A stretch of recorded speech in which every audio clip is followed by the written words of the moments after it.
Hey guys, welcome to another episode of The Vinyl Den, your channel for record collecting by record collectors. My name is Nick. I'm Ian. And today we're going to talk about why there seems to be this hatred or this distrust of newer vinyl albums. If you haven't done so yet, make sure you click on that link down below. Go check out the Vinyl Den Facebook group. I know I say it every episode, but it's just a cool place to continue the music conversation. Doesn't necessarily have to be all about vinyl records. We talk about anything music related in there. There's also a link for the Vinyl Den merch page. You want one of these cool Vinyl Den t-shirts. There's also sweatshirts on there. There's a link for the Spotify and Apple Music playlist, where every week we're just compiling music that we're talking about here on the channel, putting it together on a nice playlist for everyone to enjoy. And there's also a link for the Vinyl Den Patreon page. If you want to support the show, it's always greatly appreciated. You can support the show for as little as $1 a month. Of course, if you enjoyed the episode, make sure you give us the old thumbs up. Hit that subscribe button down below. And make sure you hit that notification bell so you're notified every time we release new episodes.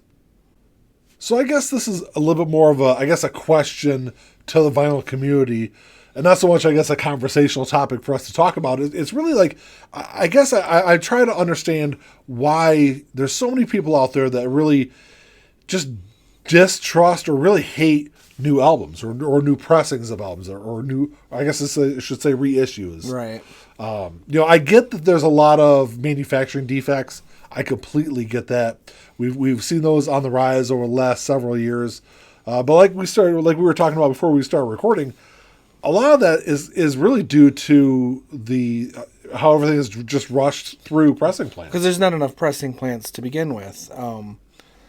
And I don't know if anyone's seen it, but Jack White put out like a PSA where he's calling on like Warner Brothers, Universal, and Sony to build their own plants. Yeah. Because it will help to spread the weight of production around, and we wouldn't get so many defects, I think.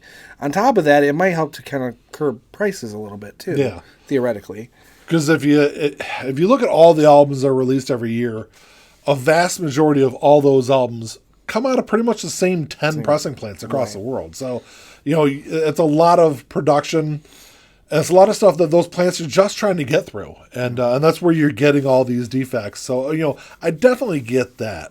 But there's also this other side of it where I think a lot of people just think that everything is digitally sourced nowadays. And really, everything kind of is. Every album that's been produced, since 98 has pretty much been recorded digitally. To be fair, maybe 2002 or 3 at the latest. Well, Pro Tools got really popular. It was pretty widely used.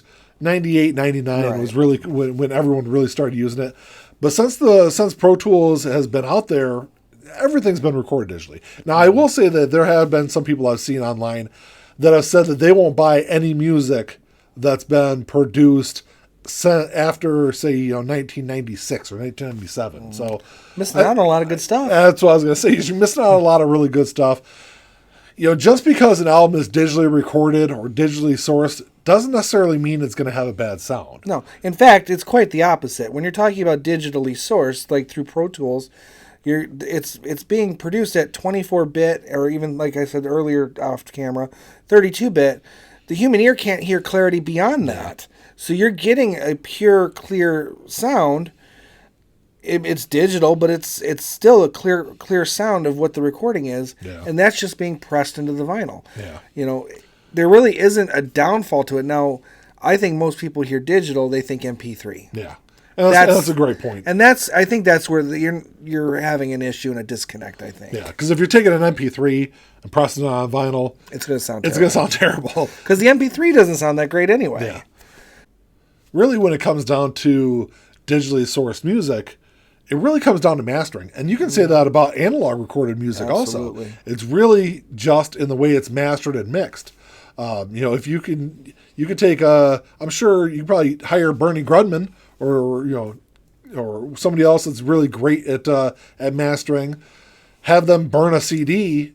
They could probably make that thing sound pretty good on vinyl. Mm-hmm. Just because it's recorded digitally, I think people are, like you said, they think they see digital and they think MP3 or something low quality. Something compressed and low quality, yeah. And that's not the case. When you're talking about professionally pressed albums, that's not ever going to be the case. Yeah.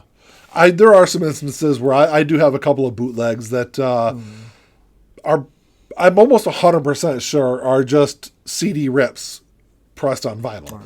And They don't sound terrible, but they don't sound as good as they could if they were professionally pressed. Yes, yeah, exactly. But like I said, that a lot of that goes back to the way it's mastered. Yep.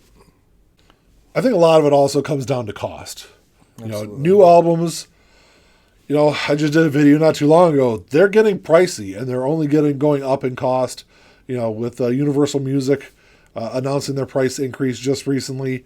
You're gonna start seeing a lot of new albums, a lot of reissues that they're already kind of pricey in the low to mid 30s, and now you're gonna see those around $40 or more.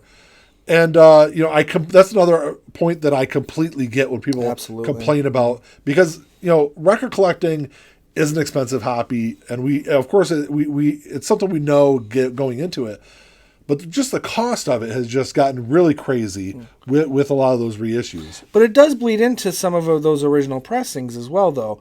When I first started getting back into buying records in 2014, and I'd go through the used record selection.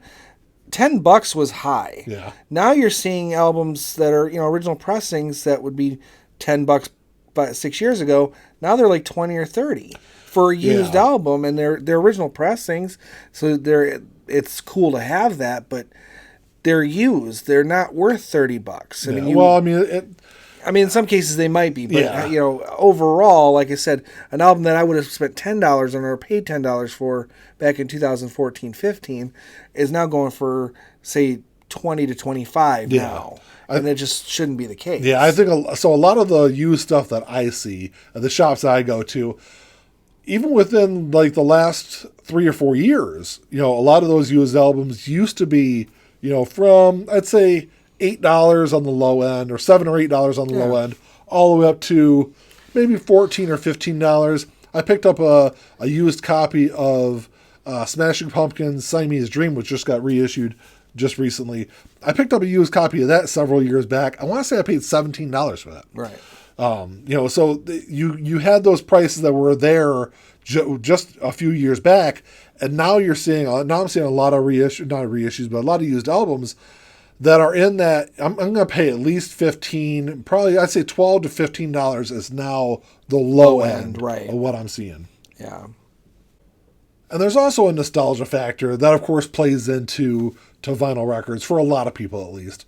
So you grew up in the 70s and 80s like we did. There's a connection to a lot of that music. So maybe you do have a little bit more of an appreciation for those 70s and 80s pressings compared to 2015 reissue. So I think that also kind of plays a factor in all of it. I think that I think as younger generations get into collecting records, I think you're gonna have less and less of that, though. Yeah, for me, and it is a nostalgia thing, but I don't need an original pressing or an older pressing to get that. I get it from the tactileness of it, placing the album on the turntable, moving your needle if you don't have an automatic one, and just closing the lid. There's the tactile. There's a process to it. Yeah. Which, and we've talked about a million times before, but that's kind of what grounds me in vinyl collecting, more so than just having a copy of an album that was pressed originally. Yeah. I want to have it on vinyl, but it doesn't necessarily have to be an original pressing.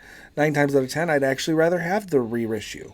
Yeah. Because I know it's it's going to hold up longer. Or it's got better packaging. Cleaner packaging. Or a lot of them are remastered. And I guess there's a lot of misconceptions out there about what remastered and remixing is. Right. Remastered, a lot of stuff is just remastered just because it's going on from a digital source onto an analog source. Yeah. So there's some remixing, some re-EQing that has to be done, to make it sound a little bit better. Whereas remixes, that's more on a creative level. That's kind of breaking down all the recording, into its parts. Like what Steve Wilson did with the Jethro Tull catalog. Exactly. So, yeah. Well, that's all we got for you today, guys. Thanks for checking the show out. Like I said, this is more of a question to the vinyl community out there. Drop us a comment down below. Let us know what you guys think about this. Because like I said, there's a bunch of opinions on here, and I expect there to be some interesting conversations in the comments. But let us know what you guys think. If you enjoyed the episode, make sure you give us the old thumbs up. Hit that subscribe button down below. And that's all we got. Until next time. Talk to y'all later. Keep on spinning. Peace.